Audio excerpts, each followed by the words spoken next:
Ndabahaye mwiriwe mwese nikaze mwaya makuru atekanye ikirere cyo kuri uyu wa kane ni kwigenekerezo rya 24 ntwarante umwaka wa 2022. Mu gatondo haritezwe yuko hazogwa imvura mu ntara ya Ngozi hamwe n'Igitega. Imvura yumvikanamwo imituragaro ikaba yitezwe mu ntara ya Cankuzo, Imuyinga, Ibujumbura hamwe no mu Rutana.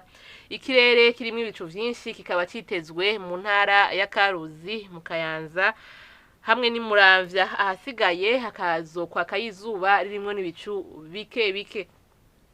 Mu ntara ya Ngozi, mu Ruyigi, Imwaro hamwe n'Ibururi niho hazoba hakanye gusumba ahandi. Ibipimo by'ubushuhe bizabigera kuri °C 12.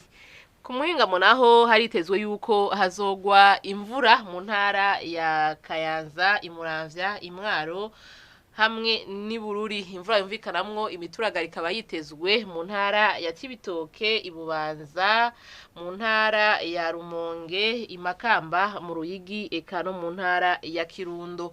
Ikirere kirimo ibicu vyinshi kikaba citezwe mu ntara ya Karuzi. Ahasigaye hakazorangwayo izuba ririmo n'ibicu bike bike. Ahazoba hashushe gusumba ahandi azoba ari mu ntara ya Cibitoke. Ibipimo by'ubushuhe bizaba bigera kuri °C 30. Nuko rero ni hano amakuru atekanye ikirere cyo kuri uyu wa kane agarukiye.